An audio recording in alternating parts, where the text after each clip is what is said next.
2024 já lá vai e foi um bom ano para os filmes. Tivemos bons filmes de animação, tivemos filmes bizarros e tivemos filmes que não ficaram na memória. Este vídeo poderia ter sido lançado antes, mas faltava-me ver alguns filmes que eu achava importantes para fazer esta lista e por isso estou a fazê-la agora. Quero salientar que isto obviamente parte da minha opinião. Opiniões são polémicas porque são diferentes umas das outras e isso é que as torna especiais. E claro que podem discordar do ranking que eu vou fazer, tendo em conta também que eu não vou estar a listar apenas os melhores dos melhores, mas vou sim listar desde o bom ao incrível. No fundo, os filmes que eu acho que vale a pena irem espreitar do ano passado, caso ainda não o tenham feito. Por isso, vamos começar então com a lista. Vai ser uma lista de 14 filmes, desde já um feliz 2025, com mais bons filmes, esperemos. E vamos arrancar então. Número 14. I get why you think I did this, but I'm the last person on earth who needs to cheat. Ask anyone. Começamos a lista com Bad Genius. Este é o menos bom da lista, portanto ela vai estar a vir do menos bom para o que eu acho que é o melhor filme do ano. Melhor, como quem diz, isto do melhor ao pior é subjetivo. O que eu mais gostei. Isto pode ser com base na cinematografia, pode ser com base no guião. Há vários fatores que podem fazer ou não gostarmos de um filme, incluindo o nosso estado de espírito e a expectativa. Bad Genius é um filme engraçado. É o que está mais abaixo desta lista por algum motivo. Eu não o acho um filme espetacular, mas acho que tem alguns pontos interessantes. Tem uma vibe muito teenager, muito adolescente, que é uma coisa que eu até costumo gostar, em certas doses. Então, este filme é sobre uma rapariga que é super inteligente e que está num colégio de prestígio. É a aluna bonitinha, a aluna favorita da diretora, dos professores, mas ela recebe uma proposta dos colegas para os ajudar a passarem nos exames. E ela encontra um esquema para cabular, para fazer cábulas, ou seja, fazer batota, baseado em notas de piano. E ela arranja uma codificação que só eles é que percebem, com os dedos a bater na mesa. É muito interessante. O ponto da cábula não é só este, há mais coisas que ela depois inventa. E eu acho que nesse ponto é bastante criativo. E também gostei muito da edição do filme, a forma como transitam entre cenas, certos cortes. Acho que está muito bem conseguido e acho que é interessante ver. Acho que é um filme engraçado para se ver assim descontraídamente. Não é aquele filme para ir ver muito à espera de uma grande coisa, é um filme para ver descontraído. O filme consegue provocar uma boa tensão. Estamos sempre a ver se ela vai ser ou não apanhada a fazer as cábulas, a ajudar os outros nos exames. E claro que tem ali pontos que eu acho que não fazem sentido nenhum. Aquilo escala muito, há coisas que eu não percebi porque é que acontecem ou como é que acontecem. Pode ser porque aquilo se passa nos Estados Unidos e as formas de ensino são diferentes, pode. Ou então eu não percebi, ou então está só mal feito. Vale a pena destacar que este filme é baseado num filme tailandês, se não me engano, do mesmo nome. Eu não vi o original, portanto se calhar se visse não gostava tanto deste. Estou curioso em ver o original, mas ainda não consegui. No entanto, fica a sugestão. Bad Genius é o primeiro filme que vale a pena ver, na minha opinião, em 2024. Número 13. My name's Orion, and I'm afraid. Afraid of what, you want to know? It's most things, to be candid. Girls in general. Being responsible for my team losing. Giving the wrong answer in class. Orion and the Dark, Orion e o Escuro, é o primeiro filme de animação desta lista. Certamente não será o último. E é aqui uma produção, uma parceria entre a Netflix e a DreamWorks. Este foi dos últimos que eu vi e eu gostei de ver este filme. Ele parte de alguns pontos que já se podem tornar um bocadinho clichê e eu vi vários comentários de pessoas a falar sobre isso, até a compará-lo a Inside Out, divertidamente. Eu não acho que estejam perto um do outro, nem em termos do que oferecem. Esta história é sobre um rapaz que tem medo de tudo, está sempre a tentar antever todos os cenários possíveis, tem medo de arriscar, tem medo de viver, tem medo de fazer tudo e principalmente tem medo do escuro. E então surge a personificação do escuro, uma personagem que representa o escuro e que lhe vai dar a conhecer o lado bom de arriscar, de viver, de de tentar coisas novas, de experimentar. Além deste escuro, há outras personificações, e esta foi uma parte que eu achei engraçada. Apesar de não achar super inspirada, achei divertido como é que eles desconstroem o clima da noite. Portanto, há o escuro, depois há outra personagem que são os barulhos estranhos da noite, depois há outra personagem que são as insónias, e que todos trabalham juntos para pôr a noite a acontecer, e cada um tem a sua forma de trabalhar. Também há um que é o das insónias, é o que traz as memórias à noite, quando as pessoas começam a lembrar-se de coisas que fizeram há 10 anos e depois não conseguem dormir só a pensar nisso.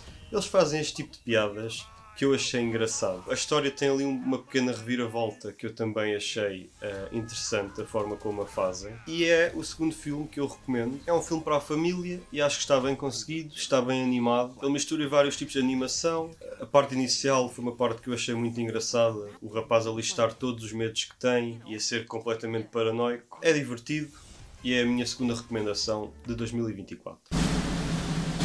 Número 12. I know it hasn't always been easy, but you didn't change who you are in here. Yeah, in my lungs. Sonic 3, o ouriço favorito do cinema, dos jogos, do mundo. É interessante ver onde é que isto chegou, tendo em conta de onde é que partiu. Íamos ter aquele Sonic horroroso, os fãs agiram, comentaram, reclamaram, protestaram, eles alteraram o design da personagem e agora estamos no terceiro filme, caminhando para o quarto, que já está confirmado. Eu gostei de Sonic, gosto dos filmes em geral, tenho alguns problemas com eles, começando no humor. Não é um humor com o qual eu me identifico, é um humor que obviamente tem um público-alvo muito específico, às vezes é um bocadinho estupidificado por ser para crianças e desloca-me um bocado da conexão com o filme. Outra parte que eu também não costumo adorar são as pequenas histórias secundárias envolvendo os humanos. Está muito presente no primeiro, está ainda mais presente no segundo. Há uma parte muito grande de história dos humanos que interfere com a história principal, que é aquela que eu queria realmente ver. E neste filme eles cortaram bastante essa questão da história dos humanos. Portanto, eu acho que esta trilogia, que vai ter mais filmes, portanto vai deixar de ser uma trilogia, esta franquia de filmes merece o apoio que está a ter, merece estar onde está, porque eles têm conseguido equilibrar muito bem o que é o Sonic com aquilo que as pessoas vão comentando e vão querendo ver. Claro que não é recomendado seguir apenas o que o público quer e que diz, e eles não têm feito isso, mas têm moldado muito a cada filme ao que veem ou não que as pessoas recebem bem. Eu acho que isso é muito positivo, acho que mais estúdios deveriam ir por aí, porque os resultados estão à vista. Este Sonic, como eu estava a dizer, tem menos fator humano, mas tem muito fator de Jim Carrey, que eu não adoro particularmente. Acho que o Jim Carrey funciona muito bem com algum controlo da equipa de produção. Quando lhe dão a liberdade total, que foi o que aconteceu aqui, ele faz muitas Jim Carreysices que eu não adoro, e por isso este filme, eu não adorei este filme por esse motivo, mas gostei muito. Adiciona o Shadow, que é uma personagem incrível. Adaptam muito bem esta história do Shadow, para quem conhece. Tem cenas de ação muito boas. As personagens são boas, são carismáticas. Gosto muito do Knuckles. Apesar de eu estar sempre de pé atrás em relação a muitas sequelas, esta é de facto uma franquia que as merece e que eu fico sempre curioso em ver a próxima e em ver o que é que eles mudaram desta vez e de que forma é que adaptaram esta personagem ou esta história. E Sonic tem muitas histórias, tem muitas personagens, por isso ainda vem muita coisa por aí. Eles também gostam muito de pôr montes de referências e easter eggs nos filmes. O 3 continua com muitas, todos eles estão recheados delas. É uma boa trilogia, estou curioso para ver o que é que vem daí. Portanto, Sonic é um super sim, apesar de ter estes precalços que eu referi. Número 11. So, everybody's dead. How about we start at the beginning? Blink Twice foi um filme que me apanhou de surpresa. Eu vi porque estava a haver muitas pessoas a comentarem sobre este filme quando aconteceu o caso Diddy. Portanto, havia muita gente a relacionar este filme com o caso Diddy. E isso deixou-me ligeiramente curioso e acabei por ver o filme recentemente também. Completamente às cegas, não vi trailer, não vi informação nenhuma sobre o filme. Não sabia se era terror, não sabia o que era. Só vi. É daqueles filmes que está editado de uma forma que nos deixa um tanto desconfortáveis, com cenas bastante prolongadas em alguns momentos, os sons crescentes de tensão. É um filme sobre um milionário, ou um bilionário, sei lá, uma pessoa com muito dinheiro, que tem uma ilha própria, compra uma ilha e leva um grupo de pessoas para ficarem lá com ele e passarem lá uns dias, festejarem. As pessoas acabam por perder a noção do tempo, já não sabem há quanto tempo é que lá estão, e a história desenvolve-se de forma bastante lenta, mas escala bastante até ao clímax, e é um filme de thriller, eu diria, que tem um plot twist interessante, e eu gostei dessa parte. É um filme muito vibrante em cores e que depois puxa ali um bocadinho da força feminina. É um filme com uma temática que pode ser um bocadinho chocante para algumas pessoas. Tem até um aviso inicial. Eu não achei assim tão chocante, mas percebo porque é que ele está lá. E na verdade é um pouco difícil falar sobre este sem dar grandes spoilers. Fazendo apenas um resumo deste filme, eu já estou a revelar muito da história. Portanto, acho que não posso avançar muito mais. É um filme tenso, é um filme misterioso. Eu gostei de ver, em momentos deixou-me desconfortável, acho que era essa a intenção, e está no lugar que está, porque foi uma experiência, apesar de tudo, interessante de ver. Número 10. So, how long do you think we'll be here? I'm not talking to you. You know what? We are so screwed. Thought you weren't talking to me. You two, come with me. Report to Waste Management. Este foi outro filme que me apanhou completamente de surpresa. Eu não tenho grande conexão com a saga Transformers em geral. Nunca tive muita conexão. Não estou a par das personagens, fora uma ou duas que são as mais conhecidas. Não estou a par dos nuances das histórias. E fui ver este filme unicamente porque, ponto número 1, gosto de filmes de animação. Ponto número 2, estava muita gente a falar disto e a falar bem. Portanto, eu fiquei curioso e decidi ver. Foi dos últimos que vi e foi uma agradável surpresa. Apesar de eu não estar conectado com a história, acho que tem uma narrativa forte, a mensagem é boa. Tem cenas de ação, principalmente na parte final, que me deixaram entusiasmado ao ver. Estava ali mesmo concentrado naquilo. Está muito bem animado, apesar de ser 3D. Aquele 3D puro, parece-me pelo menos. Está muito bem conseguido, está bonito e deixou-me um tanto interessado até para conhecer um bocadinho mais deste mundo dos Transformers. Acredito que se conhecesse mais personagens e mais questões da história, iria apanhar outras referências, outros momentos. Sei que isto é a formação de alguns dos personagens principais, mas sei pouco mais do que isso. E é uma história interessante sobre crescimento, sobre pontos de vista, quase política até, vingança, revolta, de como é que uma amizade pode se transformar de um momento para o outro. Portanto, Transformers é um bom filme de animação que eu gostei de ver e recomendo, principalmente para quem está a par das histórias do Transformers. É que uma história de origem que eu não sei se está de acordo com fontes anteriores sobre as origens das personagens, mas que acho que é uma história muito bem conseguida e quem gosta de Transformers eu acho que vai gostar certamente. Quem não gosta pode dar uma oportunidade se achar interessante, gostar de filmes de animação e pronto. Número 9.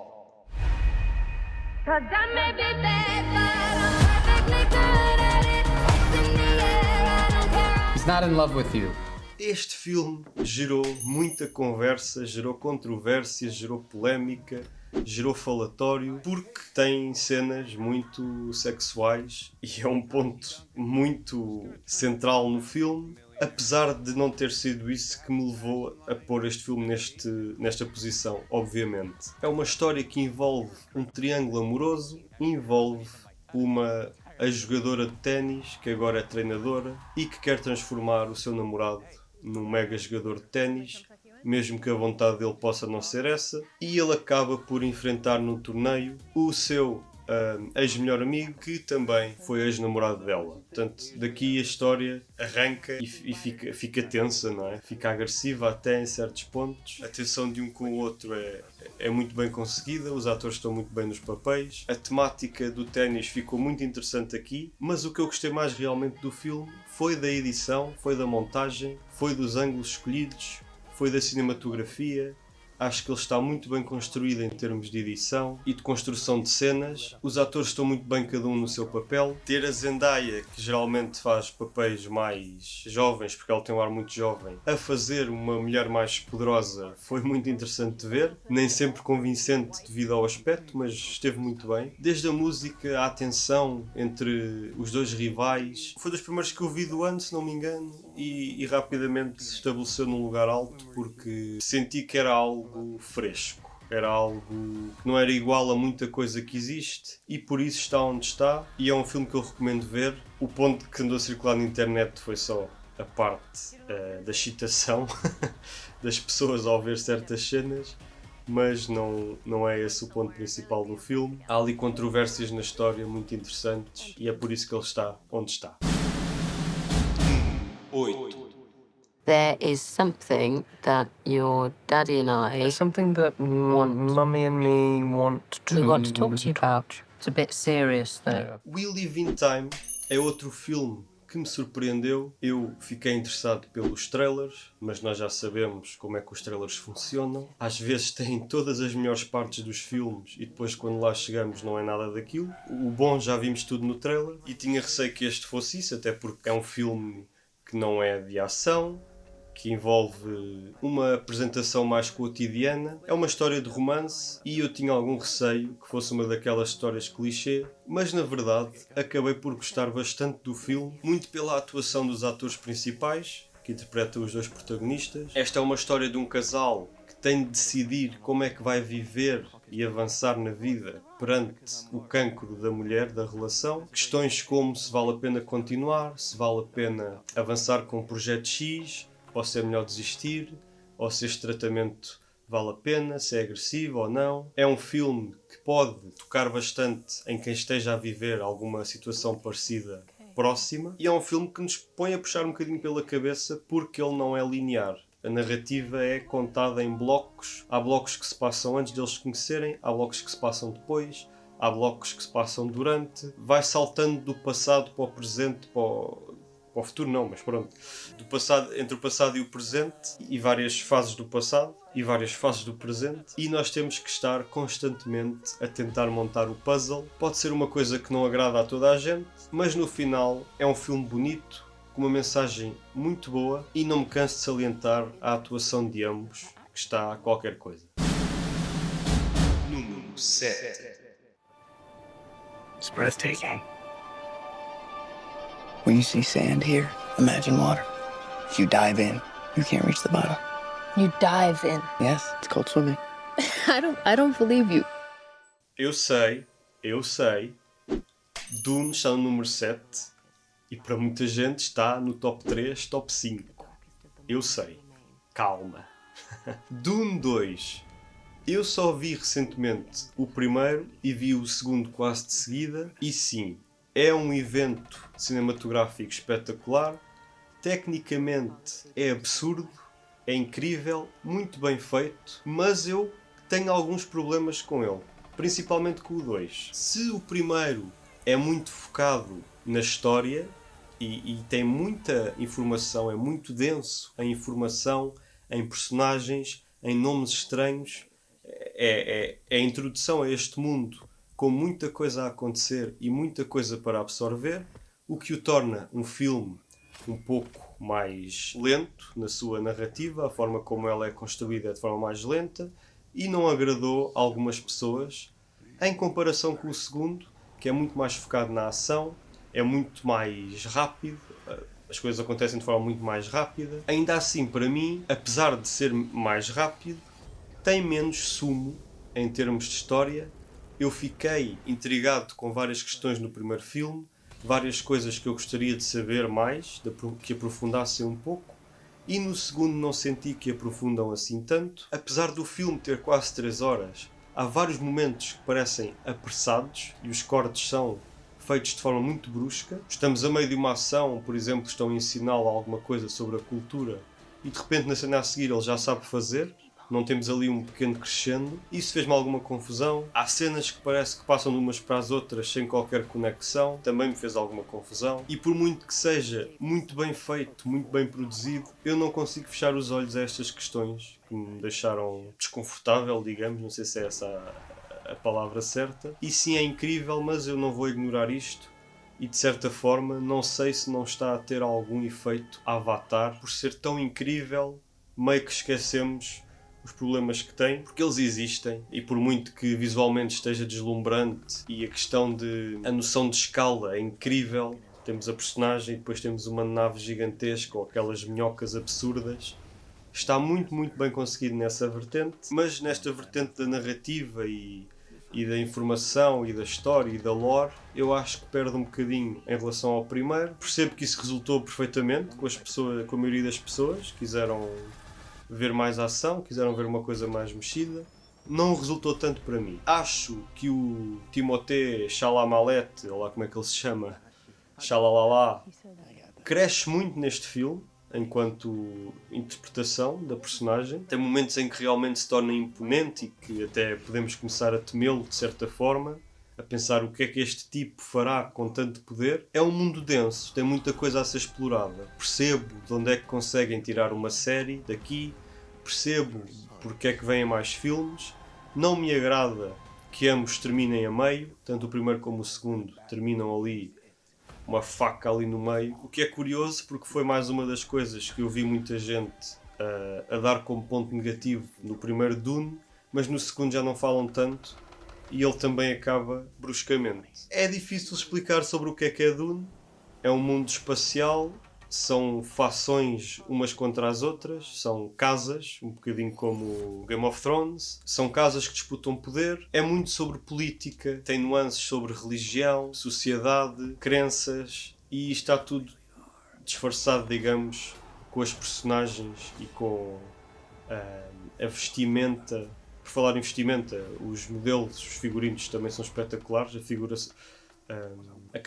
como é que se diz? A caracterização está incrível também. É um filme que segue muito a história de Jesus, na verdade. A personagem do Timothée é como se fosse o Messias, e há pessoas que acreditam, há pessoas que não acreditam, e ele próprio tem uma luta interna na cabeça dele, dentro da cabeça dele, sobre se ele pode ser realmente ou não esta figura tão importante que vai salvar um povo inteiro. Portanto, estas nuances da história estão muito boas, eu gostei. O primeiro filme demorou a cativar, mas a partir do momento em que me cativou, deixou-me agarrado. O segundo filme, como já disse, é mais fantástico, é mais épico, mas tem coisas que me deixou a questionar e que me desconectaram um pouco do filme. Portanto, é um filme incrível, sem dúvida um dos melhores filmes do ano. Acho que pode estar em qualquer lugar de um ranking, mas para mim é o número 7. Número 6. I told you, you're not welcome here. You're not welcome anywhere. Now get the fuck out of my bar. Just give me one more drink and then I'll leave. Hi, Peanut. I'm gonna need you to come with me right now. Número 6. Deadpool e Wolverine. O quê? Está a pôr este filme à frente do Dune? Calma. Eu não acho que é um filme melhor do que o Dune. Obviamente não é. Tecnicamente não é. Não é em termos de som, não é em termos de quase nada. No entanto, é um filme que me divertiu muito, é um filme que eu considero um filme de evento, é um evento terem conseguido trazer de volta o Hugh Jackman para fazer o Wolverine e juntarem ao Deadpool uma das duplas icónicas rivais das bandas desenhadas, dos livrinhos. É um filme que para mim está além do que é o guião ou do que é a história. É a simples questão de ser um esforço coletivo de fãs para fãs, claro, pensar muito no dinheiro obviamente, mas de quererem dar esta surpresa, de ter estes dois atores e estas duas personagens, um em frente ao outro, presentes no mesmo filme. Podia até não ser nada relacionado com o MCU, mas só por estarem eles os dois, torna o filme especial, na minha ótica, e aquela entrada está qualquer coisa de fenomenal. E foi também um evento cultural que trouxe de volta a música do N5, que voltou a popularizar aquela música que sempre foi popular, mas que voltou a acender ali a chama. É um filme divertido, foi muito bom ver ali aquelas duas personagens, entre outras surpresas. E é daqueles filmes que é como o Spider-Man No Way Home. Há coisas mal feitas, há coisas que eu depois de rever começo a torcer o nariz, mas a primeira vez que assisti foi um espanto, foi festa no cinema, toda a gente a aplaudir e este foi idêntico, não com tanto impacto, mas teve surpresas giras. É uma prenda para os fãs e é um filme divertido, apesar de tudo, e está bem feito. Este é o filme que junta o Deadpool ao universo cinematográfico da Marvel e que daqui para a frente a Disney e a Marvel podem usar o Deadpool nas suas produções como bem lhes apetecer. Claro que em termos de construção de narrativa e tem muitas conveniências, é um filme que, se formos analisar no sentido cinematográfico exclusivamente, claro que não estaria neste ponto da lista, mas tendo em conta todos os fatores que eu dei, ele está. Número 5. However long it takes.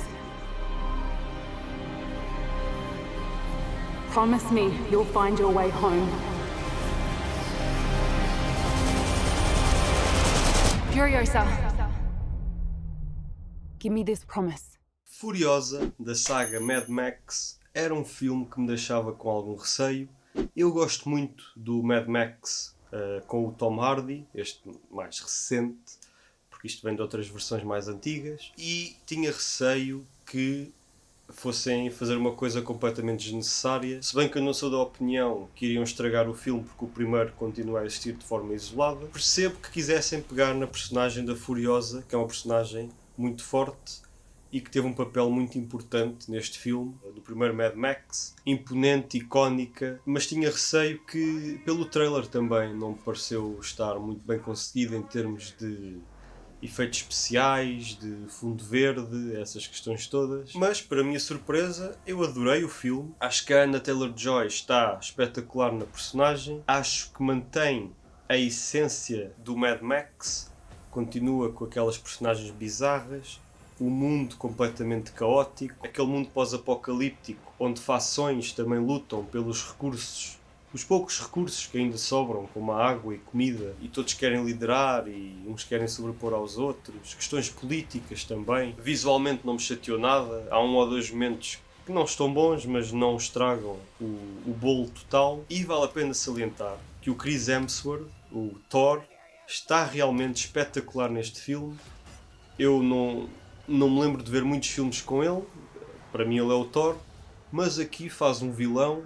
E faz um vilão de forma incrível, encaixou-lhe muito bem. Se ele antes não sabia, agora já sabe que pode apostar em mais papéis deste género. É um filme cheio de ação, com uma banda sonora também espetacular. Não tenho muito a dizer, é Mad Max puro e duro. É a história da origem da Furiosa, que é uma das personagens, nem sei, acho que até é uma personagem que ficou mais popular do que a própria personagem do Tom Hardy, e é por isso que decidiram fazer este filme. Mostra um bocadinho mais de como é que este mundo se foi construindo, como é que certas pessoas, certas personagens chegaram onde estão. Mostra um bocadinho mais ali dos bastidores do mundo, digamos assim. E eu gostei muito de ver. Vale muito a pena, se gostaram do primeiro Mad Max. Este aqui vale muito a pena na minha opinião. E é bruto, é visceral, é tudo o que o primeiro também era. Portanto, eu estava com receio. Tive uma excelente surpresa e gostei muito de Furiosa. Número 4.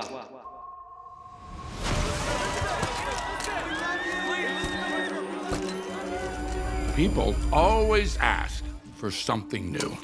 It's inevitable. A partir daqui, entramos numa secção que me causa muitas dúvidas. Eu gosto da questão dos rankings, mas também não gosto ao mesmo tempo. Não gosto de os fazer propriamente, porque há sempre momentos em que eu não sei em que posição é que hei de pôr qual filme, e às vezes questiono-me se deveria fazer ranking ou não, ou se deveria só falar dos filmes e pronto. E a partir daqui, não levem muito a sério. Na verdade, não levem tão a sério a questão do ranking, porque todos os filmes que estão aqui eu acho que vale a pena verem. A partir do Challengers é os que eu acho que realmente são muito bons, e do Deadpool para cima são os que eu acho que são realmente excelentes ou especiais. Portanto, não levem muito a sério se um está em terceiro ou em quarto. Poderiam estar em qualquer posição. O único que para mim não sai do lugar em que está é o primeiro, mas isso já lá vamos. Aqui temos The Substance, a substância. Este filme é especial, é único, é completamente louco, é bizarro,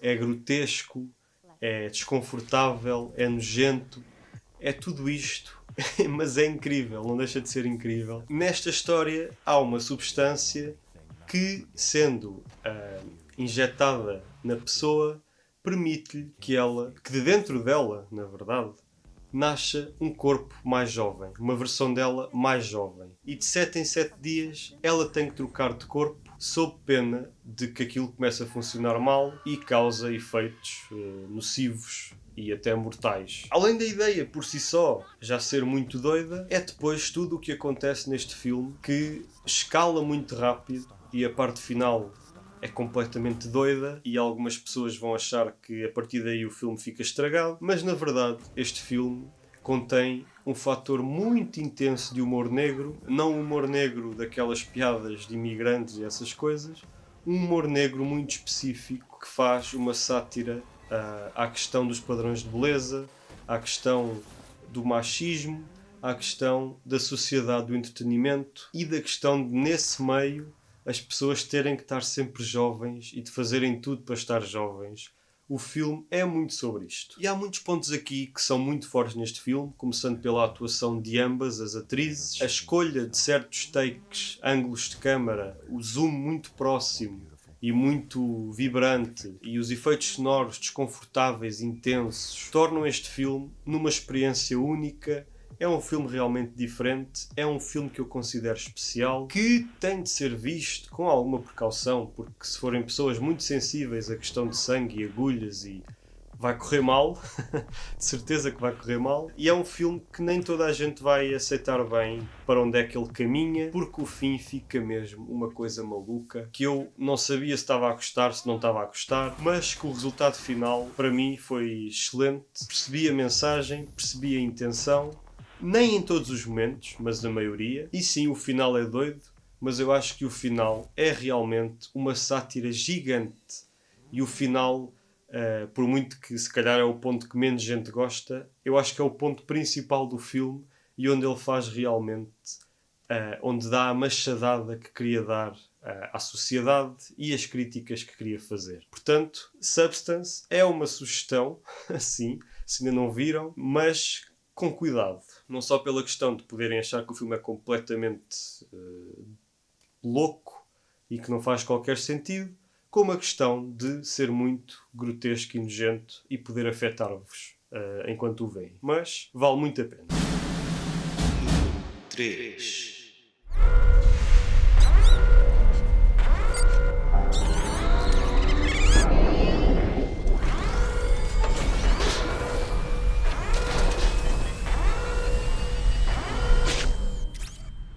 Em terceiro lugar, pus Wild Robot. Este é um filme que marca o regresso da DreamWorks ao seu melhor, por muito que seja momentaneamente. Espero que não, mas é o mais provável. E este filme fez-me realmente lembrar a DreamWorks clássica, que não tinha medo de arriscar nas piadas, num certo humor negro, um certo humor adulto. E ele, de facto, tem várias piadas que os adultos vão compreender melhor do que as crianças e que são inesperadas. Não estamos à espera de ver aquilo num filme de animação, principalmente tendo em conta que os últimos são tão infantilizados e eles fogem um bocadinho disso. A animação está excelente, está a par do que foi feito com o Gato das Botas e com o Miles Morales, o Spider-Verse, esta nova tendência de misturar 2D com 3D, que parece quase aguarelas, e está muito bonito. O humor acerta quase sempre, visualmente espetacular. É um filme emocionante sobre maternidade e sobre deixar ir, sobre saber aceitar o crescimento. Resumidamente, é um robô que cai numa ilha onde só há animais e esse robô tem de aprender a viver no meio dos animais e acaba por adotar um ganso que lhe mostra o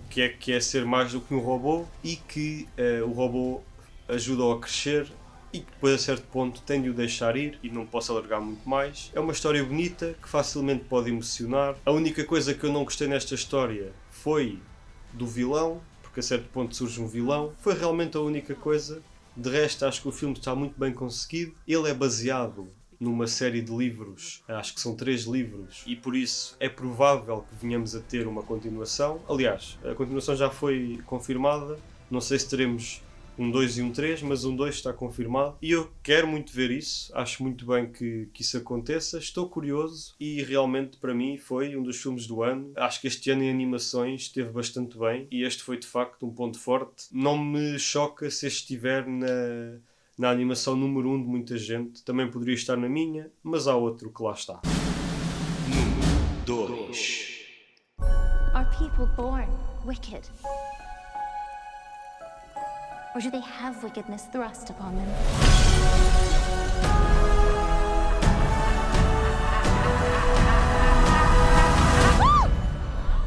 You're green.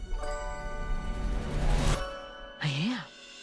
Mas antes de chegarmos a esse, temos uma grande surpresa, para mim a maior surpresa deste ranking, até para mim mesmo. Wicked é um filme musical e eu fico muito de pé atrás em relação a musicais. Eu não gosto de todos os tipos de musicais, têm de ser feitos de uma forma um bocado específica e comecei a ver Wicked sem grandes expectativas, sabia que estava a ser um pequeno fenómeno e que estava a ser muito bem falado. E olhem, as músicas são muito boas. Senti que estava a ver um clássico Disney em teatro. Acho que é um musical feito como ele deve ser feito. As músicas avançam na história, dão-nos contexto sobre as personagens, dão-nos contexto sobre a história. Tem realmente músicas muito boas. Não sei quem são os responsáveis pela música, mas por favor, façam algo com a Disney no futuro, porque parece que a Disney já se esqueceu como é que isto se faz, mas o Wicked faz isto muito bem. Isto é uma história de origem da bruxa presente na história do Feiticeiro de Oz. Eu não sei nada sobre o Feiticeiro de Oz, ou sei muito pouco, e acredito que se soubesse, ainda gostaria mais do filme, porque percebo que há já ali certas referências, pelo menos dá-me a entender que há, e que eu não as consegui perceber, ou que percebi minimamente, mas que há muito mais nuances ali dentro, e eu acredito que se compreendesse isso, gostaria muito mais. É um filme fantasioso, que é outra coisa que eu não costumo adorar, este tipo de fantasia colorida e mágica, mas que me fez querer entrar lá dentro. Achei que estava muito imerso naquele mundo, as personagens são interessantes. Claro que há momentos um pouco toscos, a personagem da Ariana Grande é muito irritante e tonta, exagerada em certas situações, mas acho que ela está muito bem no papel. Claro, é uma grande cantora, isso ajuda muito. A caracterização está incrível, o mundo está muito bem construído e não sei, foi um filme que conectou comigo de uma forma que eu não me esperava. Até me emocionei a certo ponto do filme, que é algo que eu não estava à espera que acontecesse. Não estou a dizer que chorei, mas que senti alguma emoção a ver e isso é sempre muito importante. É um filme que, dentro desta magia toda, tem muitas temáticas relevantes e a magia é só uma forma é só um meio do qual eles decidiram contar uma história que envolve desigualdade, que envolve respeito mútuo, que envolve bullying, que envolve questões políticas e guerra de poder. Portanto, isto tudo está dentro deste filme, fofinho, e acho que isto é muito interessante, é muito bem conseguido. Fiquei de certa forma fascinado com o filme, com vontade de querer ver mais sobre o Feiticeiro de Oz, e sei que vem uma continuação ainda este ano, 2025.